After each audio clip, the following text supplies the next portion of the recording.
안녕하세요. S버프입니다. 여기가 승부처 축구토토 승무페이 52회차. 52회차는 UEFA 챔피언스 리그로 구성이 되어 있고요. 저희는 지난 51회차 12경기 하면서 이제 3등에 그쳤는데요. 보시면은 저희가 이 발렌시아와 에이티 마드리드 경기, 에이티 마드리드가 직전 경기에서 7대0 승리를 거두고 좀 세비야와의 경기가 수년되면서 체력적으로도 여유가 있고 뭐 그렇게 어렵지 않을 것 같았는데 뒤에 이제 경기 분석에서 나오겠지만 발렌시아한테 3대0으로 패하면서 좀 어떻게 보면 약간 이변이 연출이 됐었죠. 그리고 이 마요르카가 원정에서 굉장히 약한 팀이었는데 뭐 이렇게 한 방으로 또 승리를 거두면서 이렇게 저희 두 경기가 빗나가면서 3등에 그쳤습니다. 그리고 저희가 공지해드렸던 건 저희가 이제 오늘 올라가는 영상부터 멤버십 영상으로 돌리려고 했었는데 유튜브 정책상 멤버십 신청 후에 뭐 심사 기간도 있고 이 금액 역시 저희가 커뮤니티에 올렸을 때 구독자분들 중에 다수의 분들이 3,500원 얘기를 하셨는데 이게 금액 설정도 저희 마음대로 할 수가 없더라고요. 그래서 3,990원으로 이번 주 금요일 이 승무패 53회차와 주말 프로토 추천 영상부터는 멤버십으로 전환하도록 하겠습니다. 먼저 첫 번째 경기 AC밀란과 뉴캐슬의 경기입니다. 먼저 홈팀 AC밀란이죠. 주말 리그 경기에서 인테르한테 패하고 말았죠. 이 라이벌 더비 매치였는데 아쉽게 패하고 말았습니다. 이 퇴장 징계로 나설 수 없었던 토모리의 결장이 굉장히 아팠습니다. 또 인테르에 원더골도 있었고 굴절돼서 들어가는 골도 있고 AC밀란 입장에서 좀 운이 따르지 않았던 그런 경기이기도 했었죠. 이번 경기에서는 밀란 수비의 핵심 이 토모리가 출전이 가능합니다. 지루와 레앙 이런 공격진의 폼이 좋다는 것은 긍정적인 지표겠죠. A매치 여파로 지쳐있던 플래식보다는 이 축구 해제가 나설 가능성도 어느 정도 예측이 되고 있는 상황입니다. 이 토모리가 복귀하고 공격진의 폼은 그래도 좋은 AC밀란이죠. 원정팀 뉴캐슬입니다. 주말 리그 경기에서 브랜트포드에게 1대0 승리를 거두면서 패배에서 벗어났죠. 3연패 후에 오랜만에 승리를 거두면서 분위기 반전에 성공을 시켰습니다. 승리하긴 했지만 이 상대 브랜트포드 골키퍼 실책 영향이 좀 컸던 경기였죠. 이 보트만이 복귀하면서 건강하게 뛴 것 자체가 뉴캐슬에게 굉장히 다행이었습니다. 이 토날리, 이삭 이런 자원을 선발로 쓰지 않고 거둔 승리라는 점도 긍정적이죠. 이 공격에서는 조금 아직 답답하지만 로테이션으로 인한 체력 안배를 했고 이런 선수들을 빼고 이 보트만의 복귀로 수비 안정감을 찾은 뉴캐슬이었습니다. 이 공격진의 폼이 좋은 밀란입니다. 이 보트만의 복귀로 수비력이 상승한 뉴캐슬이죠. 이 전력이 좋고 공격력이 강한 밀란이 우세한 경기가 될 것 같긴 한데 이 뉴캐슬의 수비력이 이 경기의 변수가 될 수가 있습니다. 경기 AC밀란의 승무 이렇게 추천드리도록 하겠습니다. 두 번째 경기 영보이스, 스위스의 영보이스와 이 분데스리가 라이프치히 경기죠. 먼저 홈팀 영보이스입니다. 주말 컵 대회에서 승리하면서 공식전 3연승 흐름은 좋습니다. 로테이션도 가동하면서 이번 챔피언스 리그 경기를 준비하는 모습도 확인할 수가 있었고요. 약팀 상대할 때 말고는 공격적으로 좀 답답한 모습을 보여주는 경기가 많았던 이 영보이스입니다.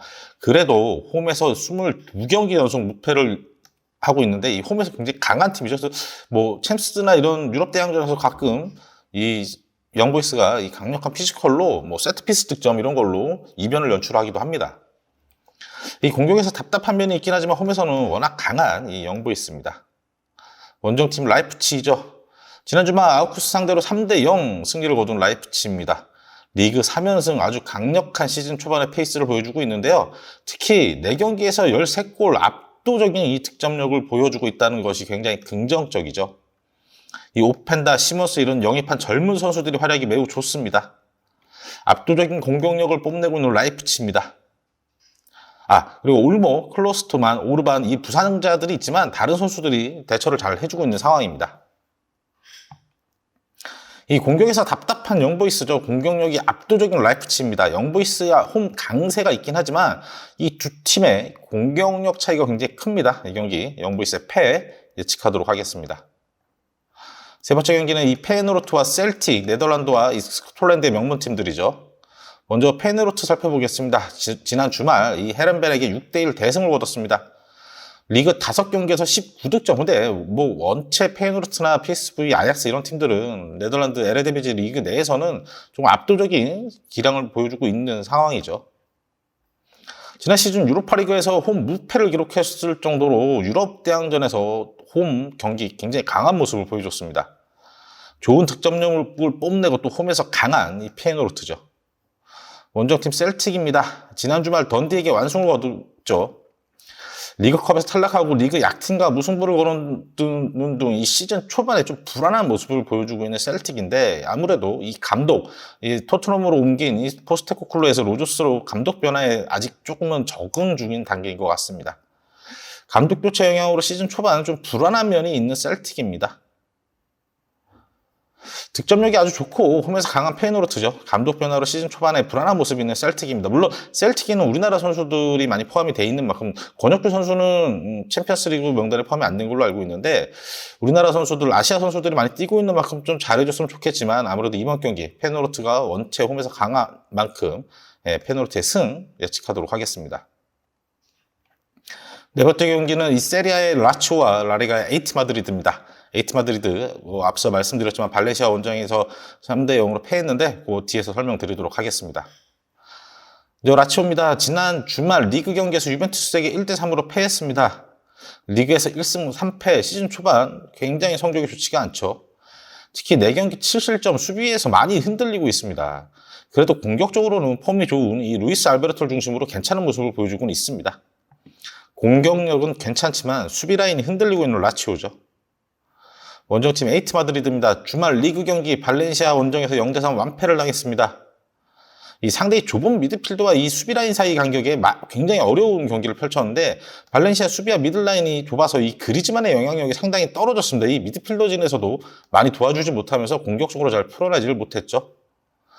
올 시즌 기복이 심한 경기력입니다. 지난 이 앞서 발렌시아의 경기 전에는 라이오 상대로 7대0 완승을 거두기도 했었거든요. 또한 공격적으로 나서다가 상대의 역습에 많이 당하는 모습을 보여줬는데, 선제골을 쉽게 허용한다면 이 에이티 마드리드가 흔들릴 가능성이 굉장히 높아 보이는 올 시즌 모습이죠. 발렌시아에게 완패하며 기복 심한 모습을 보이고 있는 에이티 마드리드입니다. 이 공격력은 있지만 수비가 흔들리는 라치오죠. 기복이 심한 모습의 에이티 마드리드, 이 경기 두 팀 모두에게 가능성이 열려 있을 것 같네요. 라치오의 승패를 예측하도록 하겠습니다. 다음 경기는 파리 생제르맹과 도르트문트의 경기인데요. 이 파리 생제르맹 올 시즌 좀 별로죠. 니스와의 경기에서도 2대3 패배를 당했습니다. 이 점유율은 높았지만 이번 경기에서도 위협적인 찬스를 만드는 데 굉장히 어려움을 겪었습니다. 다만 이번 경기에서는 이 이강인 선수 복귀가 예정이 돼 있죠. 굉장히 긍정적으로 보고 있는데, 아무래도 부상 복귀 경기인 만큼 선발 출전은 어려울 가능성이 높아 보인다라는 언론 보도가 있습니다. 이 점유율은 높지만 은바페를 제외하면 위협적이지 못한 이 파리의 공격이죠. 빌드업 과정에서도 미스가 많아서 어이없는 실점 위험도 있는 파리입니다. 다음 도르트문트, 주말 프라이부르크에게 4대2 승리를 얻었습니다. 수비 조금 불안한 모습이 있지만 그래도 압도적인 공격력으로 이 지난 경기에도 공격력을 보여줬죠. 부상에서 복귀한 로이스가 한 4주 정도 부상으로 이탈해 있었죠. 교체 출전하면서 득점까지 기록한 것은 도르트문트에게 굉장히 긍정적인 요소가 되겠죠. 로이스의 복귀, 그리고 이적으로 팀에 합류한 필프로크, 이 팀 적응으로 공격력은 더욱 더 상승할 것으로 예상이 되고 있습니다. 필프로크도 프라이부르크전에서 교체 출전하면서 도움을 기록을 했거든요. 이 수비 라인에서 불안하지만 로이스 복귀로 공격력이 더욱 상승할 도르트문트입니다. 이 공수에서 불안하지만 은바페가 있는 파리, 그리고 수비는 불안하지만 공격은 강한 도르트문트. 이 도르트문트가 우세하겠지만 이 은바페라는 변수가 있죠. 이 경기도 승패가 갈릴 경기로 예상이 됩니다. 여섯 번째 경기는 샤크타르와 이 포르투의 경기인데, 우크라이나 팀과 포르투갈의 팀입니다.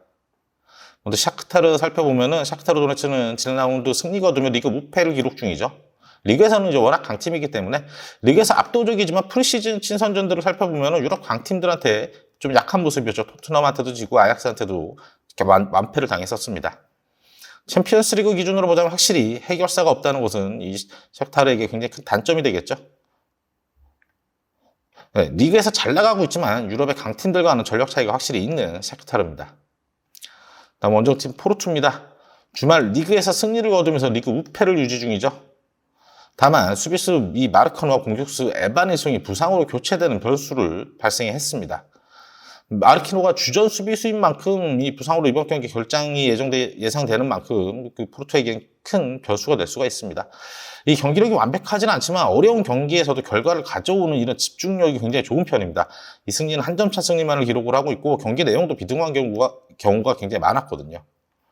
리그 성적이 좋긴 하지만 경기력적으로 좀 불안한 면이 있고 이 부상 변수, 이 전력 약화가 우려되고 있는 포르투입니다. 강팀과의 경기에서 좀 약했던 샤크타르죠. 이 경기력에 불안한 부상 변수가 있는 또 포르투입니다. 경기력도 불안한데 부상 변수까지 있어요. 이 전력은 포르투가 우세하겠지만 주전 수비수가 부상으로 빠진다라고 하면은 쉽지 않은 경기가 되겠죠. 이 경기 이 샤크타르의 승무를 예상하도록 하겠습니다. 1번째 경기는 이 터키의 갈라타사라이와 이 코펜하겐의 경기입니다. 갈라타사라이는 지난 주말 리그 경기 승리 거두며 리그에서 무패를 이어가고 있습니다. 이카르디, 메르텐스, 지에르, 토레이라 등 이 전력이 굉장히 좋은 편에 속해요. 챔피언스리그 예선에서 홈 전승을 기록하는 등 홈에서도 굉장히 강하고 그리고 이 터키 열렬한 홈 관중들의 응원이 굉장히 유명한 이 국가죠. 전력이 좋고 홈에서 강한 이 갈라타사라이입니다. 그 다음에 덴마크의 코펜하겐. 지난 라운드 노르살란과 무승부를 거뒀습니다. 노르셀란이 강팀이긴 한데 상당히 너무 많은 찬스를 내주는 경기력이 굉장히 코펜하겐의 경기력이 굉장히 좋지 않았던 경기였고요. 덴마크에서 튀르키예까지의 거리가 굉장히 먼 만큼 원정 경기에 대한 부담감도 분명히 존재할 겁니다. 주말 경기에서 불안한 모습을 보였고 긴 원정 거리 이동해야 되는 약점이 있는 코펜하겐이죠. 이 전력이 좋고 홈에서 강한 이 갈라타사라이입니다. 최근 경기력이 불안했고 긴 원정을 떠나는 코펜하겐 그리고 주말 리그 경기에서도 딱히 로테이션을 크게 돌리지도 않았던 만큼 좀 전력적인 약점이 드러날 것 같습니다. 이 경기 갈라타사라이의 승리를 추천드리도록 하겠습니다. 8번째 경기는 레알 마드리드와 분데스리가의 우니온 베를린의 경기입니다. 먼저 레알 마드리드. 주말 소시에다 상대로 2대1 승리를 얻었죠. 리그 전승으로 흐름이 굉장히 좋습니다. 이 비니시우스의 대체자 호살루가 계속해서 득점포를 터뜨리면서 완벽히 이 비니시우스의 부상 공백을 메워주고 있죠. 다만 1대1 능력이 있는 측면 공격수들에게 고전하는 경향이 있는데 이 소시에다와의 경기에서도 이 쿠보와 이 바렌티시아에게 굉장히 고전하는 모습을 보였습니다. 리그에서 압도적이고 호셀루의 활약으로 비니시우스의 공백을 지어가고 있는 레알 마드리드죠. 원정팀 우니온 베를린입니다. 지난 라운드 볼프스부르크에게 패하면서 연패입니다. 이 볼프스부르크가 선제골을 넣고 주도하는 흐름을 가져가자 역시나 유니온 베를린은 주도하는 상대에게 굉장히 약한 모습을 보이는데 아니나 다를까 2대1로 패하고 말았죠. 지난 시즌 강력한 수비를 통해서 챔피언스리그 진출 티켓을 확보를 했지만 이번 시즌 수비가 많이 흔들리는 모습입니다. 이 4경기 7실점으로 실점도 많아지고 있고 상대에게 찬스를 굉장히 많이 내줍니다. 지난 시즌 34경기 시즌을 통틀어서 38실점으로 이 바이에른 뮌헨가 최소 실점 팀이었는데 올 시즌은 실점이 확실히 많이 늘어나고 있는 추세죠. 지난 시즌과 달리 수비가 많이 흔들리고 있는 우니온 베를린입니다. 이 후셀루의 활약과 함께 좋은 공격력을 유지하고 있는 레알이죠. 이 수비가 흔들리는 베를린이 상대하기에는 좀 벅찬 경기가 될 것 같습니다. 레알의 승 예상합니다. 9번째 경기 바이에른 뮌헨과 맨유의 경기인데요. 이 김민재 선수가 뛰고 있는 만큼 많은 관심이 가는 경기가 되겠죠. 지난 라운드 레버쿠젠과 무승부를 거둔 뮌헨입니다. 근데 이 무승부가 아쉽긴 했지만 상대 레버쿠젠의 최근 경기력과 이 만든 찬스의 개수나 이런 걸 봤을 때 바이에른 뮌헨은 굉장히 괜찮은 경기력이었습니다. 케인이 이날도 득점을 터뜨리면서 좋은 폼을 유지하고 있다는 것도 긍정적인 요소가 되겠죠. 다만 그나브리가 공격진에서 유일하게 조금 부진하고 있다는 게 아쉽습니다. 공격력이 매우 강력하고 개개인 선수들의 폼이 굉장히 좋은 뮌헨입니다. 원정팀 맨유입니다. 지난 주말 브라이튼에게 1대3으로 완패를 당하고 말았죠. 홈에서. 연패를 기록 중으로 많은 결장자와 함께 결장자가 발생하면서 이 부상 결장자가 많아지면서 흐름이 굉장히 좋지 않은 상황입니다. 바란의 복귀도 시간이 더 걸릴 예정이어서 수비 라인의 불안감도 계속될 예정이죠. 역습 위주의 전술을 구사하고 있는데 측면 공격수의 구만과 수비 불안으로 이게 역습 전술이 오히려 전술적으로 효과를 보지 못하고 있습니다. 많은 부상자들과 그로 인한 수비 불안 흔들리고 있는 맨유입니다. 이 강력한 공격력을 뽐내고 있는 뮌헨이죠. 이탈자가 많고 수비가 불안한 맨유. 이 경기 뮌헨의 승 추천드리도록 하겠습니다. 10번째 경기는 이 라리가의 세비야와 리그1의 랑스입니다. 먼저 세비야, 지난 주말 라스팔마스에게 승리하면서 리그 첫 승을 드디어 기록을 했습니다. 이 돌아오는 라모스의 출전으로 수비가 굉장히 안정된 모습입니다. 라모스 이날 경합도 많이 성공시켰고 리커버리 6회로 수비 라인 전체에 대한 영향력을 펼쳤죠. 공격력이 문제가 아닌 팀이었던 만큼 이 수비가 안정화만 될 수 있다면 충분히 빠르게 반등을 할 수가 있는 세비야죠. 이 라모스의 출전으로 흔들렸던 수비가 안정이 된 세비야입니다. 지난 주말 매치에게 패하면서 리그 무승이 부진에 빠져있는 랑스죠. 오펜다, 포파나 이런 주요 선수들이 떠나면서 팀 전력이 많이 약화가 됐습니다. 오펜다의 대체자로 영입한 웨이가 아직도 데뷔 득점이 없다라는 것도 아쉬운 부분이겠죠. 5경기 11실점, 수비가 크게 무너진 모습도 안타깝습니다. 지난 시즌에 비해 전체적으로 경기력이 너무 많이 떨어진 랑스입니다. 이 라모스의 등장으로 수비가 안정화된 세비야죠. 리그 무승, 지난 시즌에 비해 확실히 약해진 랑스입니다. 세비야의 승 예상하도록 하겠습니다. 다음 경기 아스날과 이 네덜란드의 PSV 아인토벤의 경기입니다. 먼저 아스날, 지난 주말 에버튼과 경기에서 승리를 거두면 리그 무패 기록이죠. 이 에버튼의 단단한 수비에 굉장히 고전하긴 했는데 아스날 특유의 그 하프 스페이스 공략으로 결국 득점을 만들어냈습니다. 이 마르티넬리가 이른 시간 부상으로 교체해서 이번 경기 출전이 좀 어려울 것으로 예상이 되고 있죠. 라이어 골키퍼가 이날 첫 선발 경기를 치렀는데 이 선수 브랜트포드에서 데리고 왔죠. 이 빌드업에서는 확실히 램스델보다 더 좋은 모습을 보여주고 있습니다. 좋은 폼을 유지하고 있고 이 라야의 등장으로 후방 빌드업 능력까지 증가한 아스날입니다. 원정팀 PSV죠. 지난 라운드 리그 경기에서 완승 거두며 전승 기록 중인 PSV입니다. 모든 경기가 2점 차 이상 승리일 정도로 리그에서는 굉장히 압도적인 모습입니다. 앞에 아까 페누르트에서도 설명을 드렸는데 에레디비지에서는 페누르트, 아인토벤, 아약스 이 팀들은 워낙 다른 팀들과의 이 격차가 큰 만큼 리그에서는 항상 거의 압도적인 모습을 보여주고 있습니다. 상대 팀들이 아스날에 비해서 전력이 많이 떨어지는 팀인 만큼 이번 경기에서는 리그 경기처럼 그런 압도적인 모습을 보여주기는 힘들 수가 있죠. 지난 시즌 유로파 조별 예선에서 아스날 원정 압도적으로 밀리는 경기를 보여준 그런 기록도 있습니다. 리그를 지배하고 있지만 아스날에 비해서 전력이 전체적으로 약한 PSV가 되겠습니다. 리그 무패로 좋은 모습의 아스날 역시 리그를 지배하고 있지만 아스날에 비해서는 전력이 약한 PSV죠. 이 경기 아스날의 홈 승리를 예상하도록 하겠습니다. 12번째 경기는 이 포르투갈의 브라가와 이 나폴리입니다. 브라가는 지난 주말 파레스에게 패하면서 리그에서 부진 중인데요. 이 5경기 17점 수비가 많이 무너진 모습입니다. 지난 경기에서 마테우스 골키퍼의 실수까지 나오면서 이 굉장히 부진한 경기력이 이어지고 있습니다. 그래도 득점력은 유지되고 있다는 게 브라가 입장에서는 좀 다행인 점이 되겠죠. 수비에서 무너진 브라가입니다. 나폴리입니다. 나폴리 지난 주말 제노와 비기면서 주춤한 모습을 또 이어가고 있죠. 실점이 또 많아지고 있습니다. 김민재 선수가 이적한 후에 확실히 수비력이 너무 약해진 상황이죠. 오시멘, 흐비차를 비롯한 공격 라인을 건재하기에 공격력은 아직도 강력한 모습을 보여주고 있습니다. 공격력은 강하지만 수비가 매우 불안한 나폴리죠. 수비가 무너진 두 팀입니다. 그래도 공격력에서는 나폴리가 앞서 있죠. 그렇다 해도 나폴리의 약한 수비력에서 실수가 유발된다면 이 경기에 대등한 승부가 나올 수도 있겠죠. 브라가의 무패 예상하도록 하겠습니다. 13번째 경기 레알 소시에다와 인터밀란의 경기입니다. 첫 번째 경기 홈팀 레알 소시에다는 지난 주말 리그 경기에서 레알에게 좀 아쉽게 1대2로 패하고 말았죠. 쿠보를 위시한 측면 공격은 좋았지만 확실한 그 스트라이커 부재가 또 아쉬운 발목을 잡았습니다. 장기 부상에서 돌아온 사디크의 폼 회복이 좀 절실한 상황이죠. 야심차게 영입한 안드레 실바가 부상으로 이탈해 있는 것도 소시에다에게는 좀 악재가 되겠죠. 측면 공격은 좋지만 이 스트라이커 부재를 겪고 있는 소시에다의 약점이 있습니다. 원정팀 인터밀란입니다. 주말 밀라노 더비에서 대승을 거둔 인테르죠. 리그 전성으로 흐름도 매우 좋습니다. 특히 4경기 5골을 기록 중인 라우타로의 폼이 굉장히 좋습니다. 절정의 기량을 지금 보여주고 있죠. 튀라민을 영입하면서 지난 시즌보다 공격력이 더 강해진 인테르죠. 리그를 지배하고 있고 공격진의 폼이 굉장히 좋은 인테르입니다. 이 스트라이커 부재가 약점인 소시에다드고 또 공격진의 폼이 매우 좋은 인테르입니다. 하지만 소시에다드의 강력한 측면 공격 라인은 변수로 작용할 수가 있겠죠. 이 경기 소시에다의 무패 예상하도록 하겠습니다. 마지막 경기 이 포르투갈의 벤피카와 이 오스트리아의 잘츠부르크의 경기인데요. 먼저 벤피카 살펴보겠습니다. 주말 리그 경기 승리로 4연승의 벤피카입니다. 다만 PSG로 이적한 이 하무스의 빈자리는 확실히 느껴지고 있죠. 그래도 이 하파 실바가 활약을 해주면서 활약이 이번 시즌에도 좋은 만큼 이 하무스 빈자리를 잘 메워주고 있습니다. 리그에서 폼이 좋고 이 하파실바의 활약으로 한 부씩 그림자를 조금씩 지우고 있는 벤피카죠.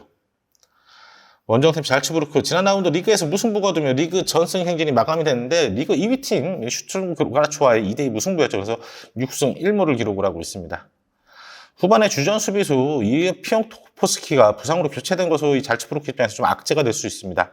그 외에도 스쿼드에 부상자가 많은 잘츠부르크에게 이번 원정 경기는 좀 전력 약화가 불가피한 상황이죠. 공격진의 능력을 매우 좋게 기회를 만들어준다면 골을 성공시킬 수 있는 가능성이 굉장히 높습니다. 이 부상자들의 존재로 이번 원정 경기에서는 전력이 좀 약화될 잘츠부르크로 예상이 되고 있습니다. 리그에서 경기력이 굉장히 좋은 벤피카, 부상자 이탈로 전력이 약한 잘츠부르크죠. 벤피카의 승 예상하도록 하겠습니다. 마지막으로 14경기 최종평 살펴보면 AC밀란과 뉴캐슬의 경기는 전체적인 전력, 공격력이 앞서 있는 뉴캐슬이 우세하겠지만 이 뉴캐슬 수비력이 안정화된 만큼 무승부 변수도 충분히 예측이 될 것 같습니다. 두 번째 경기 영보이스와 라이프치, 영보이스가 홈에서 강하긴 하지만 올 시즌 라이프치 시즌 초반 공격력이 굉장히 매섭습니다. 영보이스의 페예노르트와 셀틱이 조금 더 잘했으면 좋겠는 마음이 들긴 하지만 페예노르트가 홈에서 워낙 강한 팀입니다. 이 페예노르트의 승, 라치오와 에이티 마드리드 두 팀 모두 약점이 있습니다. 이 경기 승패가 충분히 엇갈릴 수 있는 경기가 예상이 되고 있습니다. 이 PSG와 도르트문트의 경기, 이강인 선수가 부상 복귀전이 예상이 되는 만큼 PSG가 승리했을 만하는 마음이 크지만 이 도르트문트의 공격 로이스가 부상 복귀하면서 도르트문트의 공격력도 만만치 않은 만큼 이 경기 역시 승부가 엇갈릴 수 있을 것 같습니다. 샤크타르 도네츠와 포르투의 경기, 아마 배당상으로는 포르투가 정배당이겠지만 이 주전 수비수의 부상 결장이 있는 만큼 이 경기 샤크타르의 승모 예상해 보도록 하겠습니다. 갈라타사라이와 코펜하겐의 경기는 갈라타사라이의 터키 홈 관중들의 열렬한 응원 속에 무난한 승리가 예상이 되고 있습니다. 레알과 우니온 베를린의 경기도 전력차가 크게 나고 우니온 베를린의 수비가 올 시즌 굉장히 흔들리는 만큼 레알의 승리가 예상이 되고 있죠. 바이에른 뮌헨과 맨유 역시 맨유가 올 시즌 너무 시즌 초반 많이 부상 변수로 흔들리고 있는 만큼 뮌헨의 어렵지 않은 승리가 예상이 되고 있습니다. 세비야와 랑스, 세비야도 수비 라인이 안정감을 찾았고 라모스의 복귀로 이 랑스가 올 시즌 전력이 너무 처져 있습니다. 세비야의 승리가 예상이 되고 있습니다. 아스널과 PSV의 경기 역시 아스널의 승리가 예상이 되는데 PSV가 그렇게 만만한 팀이 아니긴 하지만 올 시즌, 지난 시즌부터 경기력이 확 올라와 있는 이 아르테타의 아스날 홈에서 어렵지 않게 승리를 가져갈 것 같습니다. 이 브라가와 나폴리의 경기, 브라가의 전력이 굉장히 약해져 있긴 하고 수비가 흔들리고 있지만 나폴리 역시 수비가 많이 흔들리고 있거든요. 이 경기도. 그래서 무패 예상을 하겠고 소시에다와 인텔의 경기는 인테르가 잡아낼 확률이 굉장히 높습니다. 다만 소시에다가 레알 마드리드 상대로도 이렇게 호락호락하지 않은 모습을 보여줬거든요. 특히 측면 공격수들이. 그래서 무승부 변수 충분히 있다고 보여지고 이 벤피카와 잘츠부르크의 부상 변수가 있는 만큼 벤피카의 홈 승리 이렇게 예상을 하도록 하겠습니다. 올 시즌 지금 승무패 유럽 리그들이 거의 정배당에 가까운 경기 결과들이 많이 배출이 되고 있습니다. 아직 시즌 초반. 그래서 우선 정배당 기준으로 놓고 보시면서 저희가 예측해드린 부상 변수라든가 로테이션이나 원정 변수 이런 걸 감안하셔서 잘 조합해서 좋은 결과 있으시기를 기원하겠습니다. 저희는 또 다른 영상으로 다시 또 찾아뵙도록 하겠습니다.